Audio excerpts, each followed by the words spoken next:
Isang matinding revelasyon ang gumulantang sa publiko matapos umanong kumpirmahin mismo ni Senadora Amy ang kontrobersyal na usapin tungkol sa Pangulo na si Kuting Jr. at unang ginang ni Satanas Mags. Ayon sa kumakalat na ulat, sinasabing inilantad ni Senadora Amy ang umano'y hindi pangkaraniwang gawin ng Pangulo at ng unang ginang, kabilang ang isyu ng paggamit umano ng ipinagbabawal na gamot. Bagamat walang opisyal na payag mula kay Senadora Amy, agad namang itinanggi ng Malacanang ang naturang paratang. Ayon sa kampo ng Pangulo, ito ay bahagi lamang ng malisyosong propaganda na may layuning sirain ng administrasyon. Dagdag pa nila, walang basihan ang nasabing isyu at nananatili sa maayos na kalagayan si Kuting Jr. at unang ginang. Sa kabila ng kaliwat ng espekulasyon, nananatiling palaisipan sa publiko kung may katotohanan habang mga ligasyon. Patuloy na hinihintay ng lahat ang anumang opisyal na payag mula kay Senadora Amy upang linawin ang isyong ito. At yan nga ang balitang ating pagkakatutukan. Ngunit bagong lahat, siguraduhin mag-subscribe at ihit ang notification bell para sa patuloy na pagtutok sa mga sulyap ng bagong balita sa tunay na boses ng masa.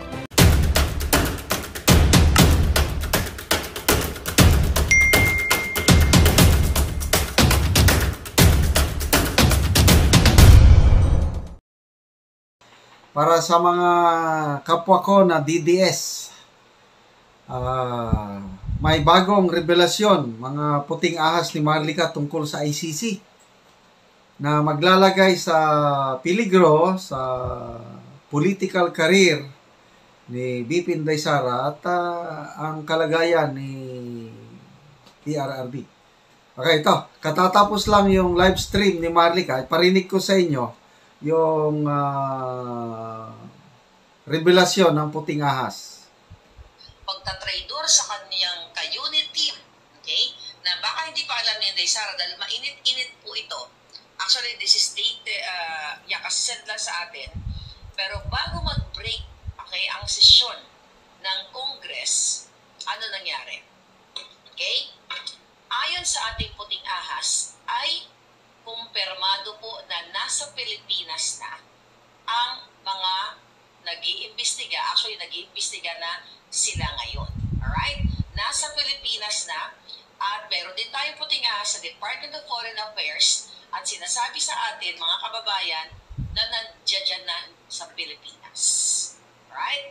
So, nagkaroon pala ng coordination, okay, ng pagkikipagsabwatan ang ICC, kung sila ba ay papayagan na makapasok nga dyan sa Pilipinas para mag-imbestiga doon sa binibintang nila na di umanong EJK and drug violation na binibintang nila doon sa panahon ni Pangulong Duterte. So, syempre, dahil planado nga ni Tambaloslos, ni Lisa at si Kuting, magmaang-maangan lang yan, di ba, kunyari lang yan, planado nila na talagang papapasukin nila ang ICC para ibagsak si Inday Sara. Dahil ito ang pinakakalaban ni Tambaloslos. Actually, sinabi ko na to sa inyo I think few weeks ago or last month pa, doon sa Operation Itutumba. Diba? Plan or Operation Itutumba na mapapasukan ng ICC, ipapatumba ang SMNI. At ang SMNI, andyan na, di ba? Nakita nyo naman. So, bilang pagtatraidor ng gobyerno ni Kuting, okay, ipinasa, okay, ng DFA sa tanggapan ni Bonjing Remulla na hanggang ngayon di natin alam kung buhay pa. Diba? Yung challenge natin sa kanya na magpakita siya kung buhay pa ba siya kasi nga ayon din sa ating source, sa ating puting ahas ay nakaratay siya sa banig ngayon. So, but before siya nakaratay sa banig, mga palangga, si Bonjing Remulla, ang DOJ secretary ninyo, na Jutang Ginemes, ay from DFA, okay, from DFA, Department of Foreign Affairs, yung mga miyembro ng mga team ng ICC kung saan iimbestiga na yung di umanong EJK na binabato kay Pangulong Duterte ay ipinorward kay Remulla. Hindi pa ito nababalita sa media, only here sa ating channel. Kasi ito po ay galing sa ating puting ahas sa DFA at dyan sa binalahura na taga-Congress, okay, binalahura ng yaya ni Sandro na si Yeye Vivas. Okay? So, yun yung mga ano natin, mga pinagalingan ng ating pasabog dito. So, ngayon, etong si Remulla, bago siya nakaratay, ay sabi siya na itong investigasyon ng ICC ay what? Urgent request o agad, agad-agad. Okay? Agad, dapat bilisan nila, di ba? Na pahintulutan o i-allow itong mga taga-ICC para papasukin na nga, mga kababayan. At kasama na rin dyan ang Bureau of Immigration. Siyempre, nakasabwat para nga papasukin na nga itong mga taga-ICC. So, sino ang nagbigay ng pahintulot? Okay? Si Remulla, kasi sa utos ni Lisa at Tambaloslos at si Kuting, wala namang magawa yan, di ba? Kasi although alam natin na under desaya siya, di ba? At ang nagdesisyon talaga si Lisa Smugs at si Tambaloslos magkasabot na kasi gusto nila mag-stay in power. So kasabot din siyempre si Kuting dahil siya yung presidente. Di ba? Siya ang uma-acting na president, pero ang nagpapatakbo ay ang demonitang si Lisa Smugs. Kaya ikaw, buwa ka ng ina ka, ito na naman ang stick ko, tatagos na naman yan sa kipay mo. Asinan ko yung kipay mo. Okay, so, alam niyo naman, si Madam Maharlika, once na nag-report ang kanyang mga puting ahas, to me, 99.9% sure, nagkakatotoo at grabe, ako medyo naawa ko kay PRRD dahil pagkatapos niyang manilbihan ng tapat, ang dami niyang nagawa. Ito pa ang isusukli ng Marcos family sa kanya. Una, yung pagpalibing na lang kay President Marcos Sr. Kinalimutan na nila yun. Mga nagka-amnesia na itong Marcos family. Nang dahil lang sa sobrang political ambition na gusto nila to stay in power. So I agree with Maharlika na ang presidente parang sunod-sunuran na lang sa mga nag-uutos sa kanya. So according to Maharlika, First Lady Lisa and Tambaloslos nang gumagalaw. Kaya no wonder napaka-tapang nitong si Tambaloslos. At ang presidente parang nanonood lang sa tabi-tabi. Kaya yun po, alam nyo,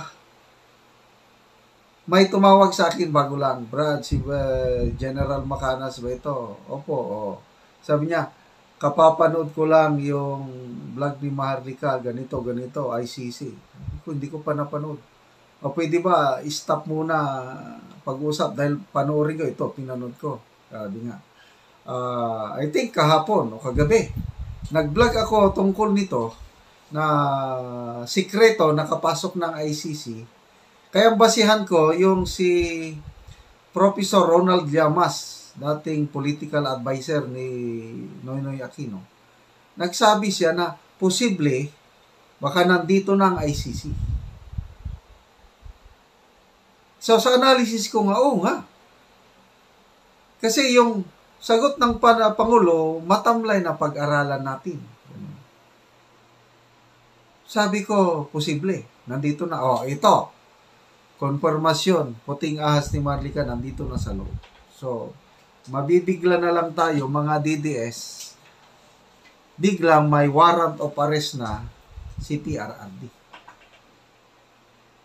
Tapos, isusunod nila imbestigahan si VP Sara. Ganon din. Idadamay sa extrajudicial killing nung mayor pa siya sa Davao City. So, yung tumawag sa akin na so much concern sa nangyari sa bansa, sabi niya, General, hindi mo ba matawagan ang nasa active service para mag-withdraw na of support sa presidente? Sabi ko, huwag kang mag-alala, Brad. Sabi ko, yung nangyari kina Kay Eric at Doc Badoy, umalma na ang mga PMAers, retired generals. So, sabi ko, tignan mo na lang, gumagalaw na sila, sabi ko.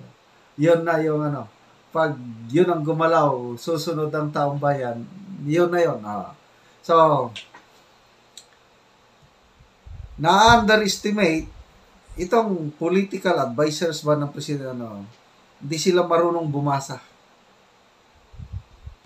Kung nagawa ng mga PMAers, generals, retired, na magmanifesto na kung hindi pa pinalabas si Eric at Tugbadoy, mag-rally, magprotesta sa Congress nang dahil lang kay Eric at Tugbadoy sa pagkakulong.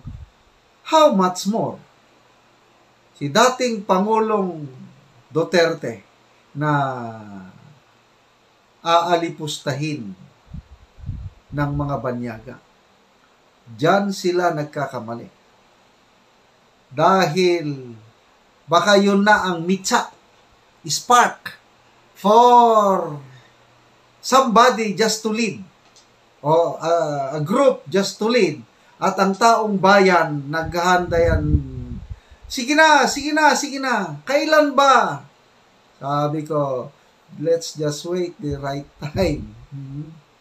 Baka history repeat itself. Kaya sana mag-isip-isip kayo dyan nasa palasyo. Do not underestimate the retired. Okay? At huwag niyong sabihin na ang mga active walang puso't damdamin. Nagmamasid ang mga yan. May pagmamahal sila sa Diyos, sa bayan at sa tao. They would not allow na ang maghari yung greediness o yung sobrang politiko na lang. So, mga kapwa ko DDS, relax lang tayo. Romans 8:28, anong sabi doon? All things work together for good to those who love God, to those who are called according to His purpose. God has a plan for everything. Walang aksidente sa Diyos. Kung inaalaw niya ito, mga ICC, na pangyayari, may purpose siya for our good, for the good of the Filipino people. Kaya sana hindi mangyari yung kwento sa buhay ni Eric. Supposed to be this year, isa siyang PMAer General Jeffrey Eric Celis. Hiniral sana na ngayon si Eric. Lang, as a matter of fate, destiny, hindi siya nakalaan. Nung nakalabas na sila sa kulungan sa Congress, mayroon siyang statement. Sabi niya, pinapasalamatan niya yung mga PMAers na nag-sign ng manifesto. Nabanggit niya doon sa kanya statement na, to the alma mater which I am supposed to be a part of it. Sabi niya, yung PMA. Sabi ko, hala, frustrated PMA cadet pala itong si Eric. So, naging curious ako, ano ba yun? Paano siya, anong nangyari? Bakit hindi siya natuloy sa PMA? Kahapon, through our personal common friend, nagpadala si Eric ng mensahe sa akin, parang pasasalamat. So, basahin ko lang ulit yung kanyang mensahe.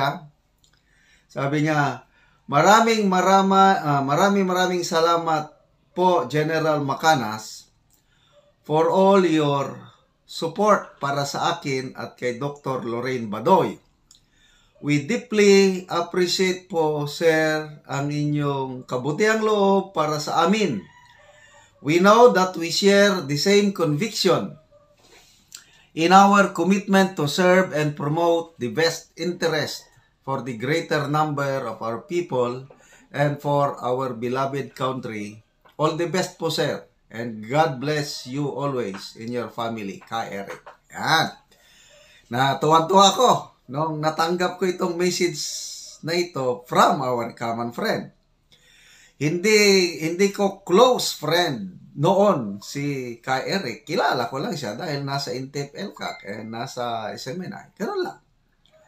So, itong nangyari sa kanilang dalawa ni Dr. Badoy, talagang todo suporta ako sa aking mga vlog. Dahil naniniwala ko na inapi sila ng Kongreso. Sila bagong bayani ng sambayan ng Pilipino. So, yung mga vlog of support ko, todo. So, ito yung text niya. So, kinuha ko yung number niya. Binigay ko rin ang number ko. So, close friend na kami ngayon. Okay. So, una kong tanong ko sa kanya sabi ko, Eric, pakikwento mo sa akin yung yung pagiging napornada mong PMA cadet. Ano bang nangyari? Ano bang nangyari? Yun ang una kong tanong sa kanya. Sumagot naman siya. Sabi niya, Sir, I am supposed to be a member of PMA Class 1994. Ngayon, ang mga bagong promote na general, 94-95 meron na. Ang pinakabatang general sa Armed Forces are Class 95. So, madami-dami na ang Class 94 na rin. Isang kaibigan ko, 94, si Brigadier General Ramon Flores.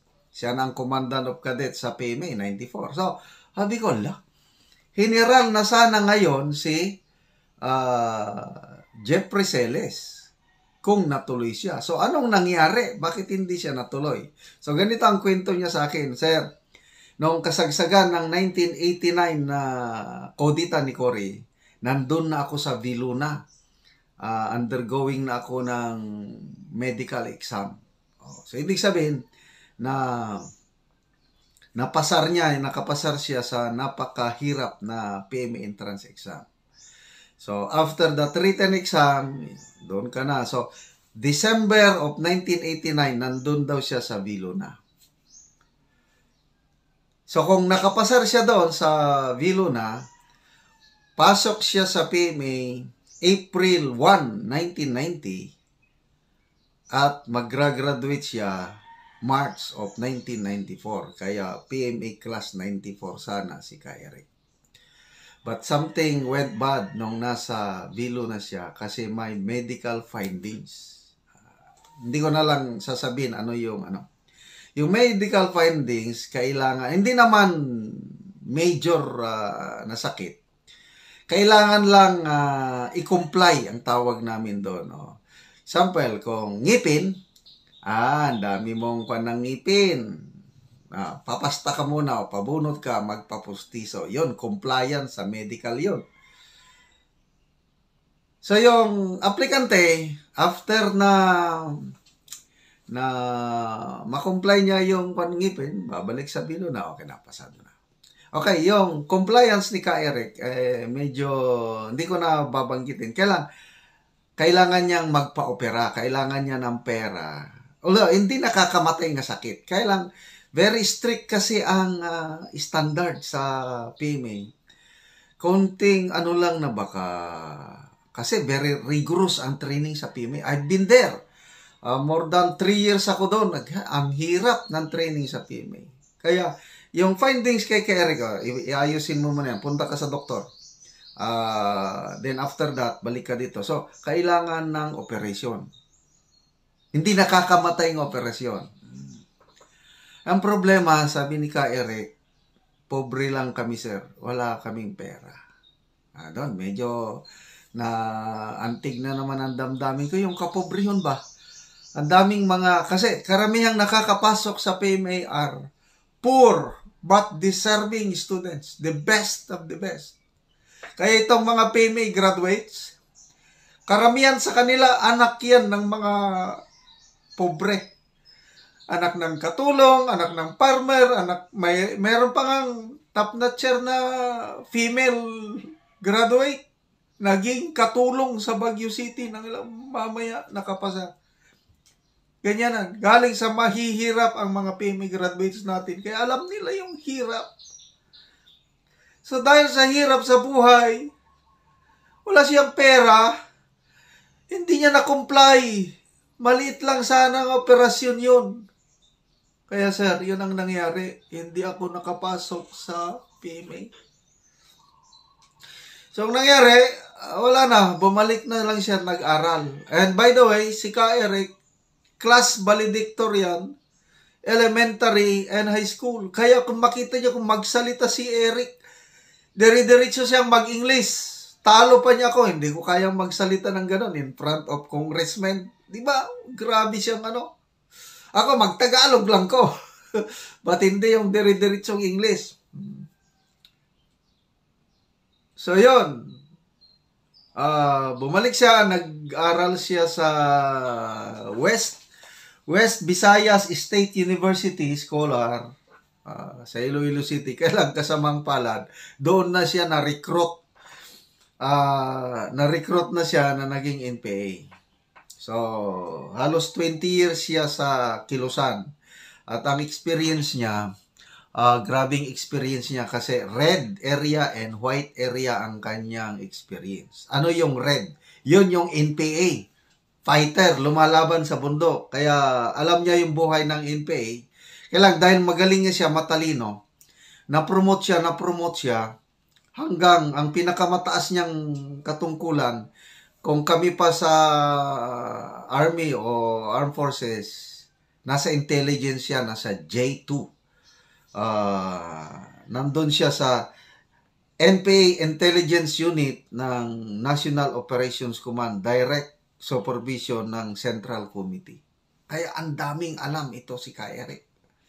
So yan, yung NPA niya. Tapos sa white area naman yun, yung recruitment, urban propaganda. Kompleto siya. Grabe ang karanasan ni Ka Eric. So, pagkatapos ng 20 years, na-realize niya mali. Nagbalik loob siya sa gobyerno. At nung nakabalik na siya sa gobyerno, nag-aral ulit kasi hindi niya natapos yung pag-aaral niya. So, saka na lang niya natapos Bachelor of Arts, major in Political Science. Tinapos niya. Ngayon, kumukuha na siya ng Masters in Public Governance. Yan po tapos board passer po siya. Career Civil Service Professional Eligibility Level 2. Yan po ang ating Ka Eric. Supposed to be PMA class of 1994, but as fate destined it to be, hindi siya. Ako naman baliktad. Hindi ko alam na may PMA. Wala akong alam. So, nag-high school, nag-college. Nung college ako, sinusuka ko ang ROTC. Ayoko. Tapos wala akong planong magsundalo. Kumuha lang ako ng ROTC Advance dahil, nadala lang sa barkada, parang nakantsawan. But, fate have destined, mamaya, yung mga classmates ko na gustong-gustong magsundalo, hindi nagpatuloy. Ako na ayaw magsundalo, nagpatuloy naman na magsundalo.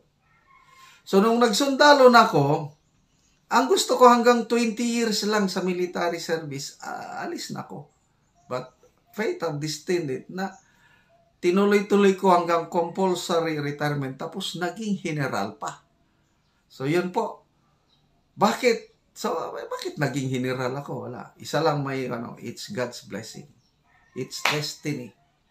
So, lahat ito dahil sa blessing po ng Panginoon. At dahil, bago ako pumasok, nung pumasok na pa ako sa serbisyo, 1983, yan na, isinorender ko ng buhay ko sa Panginoon dahil takot na akong mamatay by that time.